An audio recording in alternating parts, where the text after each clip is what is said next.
Rising hip-hop star JCole and icon Michael Jordan have something interesting in common beyond both of them being from North Carolina. Cole, like Jordan, was cut from his high school basketball team. Only Cole, a Fayetteville native, wasn't cut once, but twice. It was the ultimate motivation, said the 26-year-old Cole, whose highly anticipated debut album, Cole World: The Sideline Story, is being released on Tuesday. That's when I started going hard for the first time in my whole life. Being cut in high school was one of two seminal moments for Cole that involved basketball. The other came at his alma mater, St. John's, where Cole was on the verge of making the team as a walk-on when, well, we'll let him tell you the story in this Q&A with the help of our video. Little bad things, something like them tens. In the back of my mind, I always knew what it was I wanted to do, so by my second year, I was back punching. He'll also discuss his favorite athlete, hint it's not Michael Jordan, the Duke basketball player he considered to be trash, and who he thinks is a better player, Kobe or LeBron. ESPN asked several notable artists, including you, to remake the Basketball Tonight theme song for the last 5 years. Your rendition has beat out Steve Earle, Travis Barker, and Grupo Fantasma, among others. How do you feel about that? I didn't even know they were making it into a contest. If I had, I would have gone so much harder. I would have brought in an orchestra and went crazy. What do you think about the fact that you knocked off Travis Barker? I saw I was going against Travis Barker and I was thinking, yo, it's finished, it's a wrap. And to make it so bad, Rihanna, my Rock Nation sister, sent out a tweet to her 8 million followers like, hey, vote for Travis Barker. And I was thinking, I'm finished now, but somehow I pulled it out. Because you're signed to Jay-Z's label, Rock Nation, do you think people have the perception of your success came easy? I hope not. I know people that listen to me know that it's not. Anybody that's familiar with me, they know it's not because I talk about it a lot. I hope they don't think I have it made because I don't. What's it like to work with Jay-Z? It's incredible. Matter of fact, I was talking to him and I'm like, man, I'm super blessed to say the least. I always thought that I would be signed. I believed I'd get a record deal and I would put out albums, but never, not once, did I ever cross my mind that I could be signed to the greatest to ever do it. Having him just a call away or a text away, get the type of advice that I receive from him, somebody who has been through what I'm going through, it's just incredible, man. Words can't even really describe the feeling. Has your success happened even faster than you expected? In the grand scheme of things, it's super fast, but it's been a very long process at the same time, if that makes sense. In terms of where I'm at now, I do think, man, 3 years ago I was broke, trying to figure out what I was going to do, and if things were really going to work.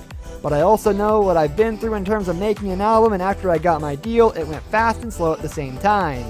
I read somewhere you compared yourself to Rudy Rudiger, the inspiration behind the movie Rudy. Why did you make that comparison? I'm that guy you want to root for. Rudy is heart. He didn't have everything in terms of the ability. His ability was what it was. I have the heart. My ability is there, but I had some learning and growing to do. I'm still learning and growing, but I have the potential to be a starter. How much pressure do you feel to succeed with your debut album? I want to win. I want to succeed. A, for myself, and B, for the people who supported me. From the fans to the label, everybody. The definition of success has to be clarified because success is such a broad word. I feel like I have to reevaluate my expectations. Really, right now I have no radio smash. This is off the fan base I've built. I have to have realistic expectations for that. For me, it's not the numbers, but how do people feel about the album? What would you consider a successful debut then? I don't want people to just think the album is good. I want people to think the album is incredible. If people think it's incredible, I feel like I've done my job and the album will do the rest. I hear you're a huge basketball fan. Yeah, I am. Just playing and loving the game. I'm a huge Penny Hardaway fan. He's my favorite player. I followed him in my favorite team because wherever he was at. I'm a fan of players. I'm a Laker fan. But only because of Kobe. Once he goes, I'm sure I won't catch the Lakers anymore. I'm a big Kevin Durant fan. Derrick Rose, Chris Paul, I'm a fan of players. I'm looking for home though, so I'll be taking applications for my favorite team. You can dunk, right? Yeah, I can dunk. What's the best part of your game? I'm a scorer, but I can score in many different ways.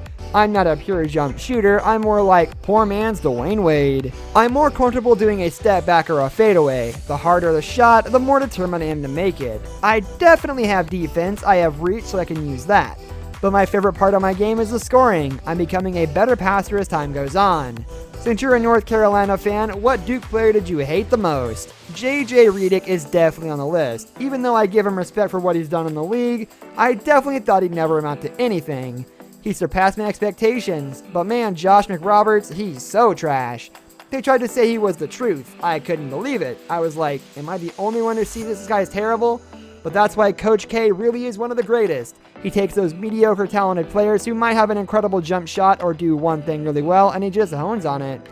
He turns them into a college star, but when they get to the league, they're exposed. Oh man, I was such a hater of Josh McRoberts, but I hope he's doing well in life now. Who's your favorite athlete ever? Michael Jordan is definitely my favorite athlete of all time when it comes to the greats, just for what he stood for and what he represented. But my personal favorite was Penny Hardaway. I was such a huge fan of his game, to the point where I followed his whole career at every stage. What happened with your basketball career at St. John's? I played my best basketball period. My freshman and sophomore year of college, my freshman year I was brand new to New York. I didn't have any family there. I didn't take the necessary steps to figure out what I had to do to try out for the team. So I missed the tryout freshman year. Come to find out, these dudes made the team. And no disrespect to them, I'm like, what? Y'all made the team? I felt terrible because if I would have went out, I would have definitely made the team. The next year I go with maybe 70 kids trying out. I had a great day at tryouts and they called back 10 of us out of the 70 to come back the next day at 6 a.m. But I had seen from the previous year, the kids that did make that team, I saw their life totally flipped. Once you made that team, they went hanging out with us every day to waking up at 6 a.m., walking back around like midnight. Tired as hell, 3 practices a day. Your whole life is devoted to that and you're not even getting into the game. To go from a walk-on to actually getting some time is a fight. I believed I could do it, but it was a problem because I knew it wasn't my real calling at the time. That's going to do it for today's video, guys. Thank you for watching. If you enjoyed the video, leave a like on the video and subscribe to our channel so you don't miss out on any of our videos in the future. We'll see you next time. Goodbye.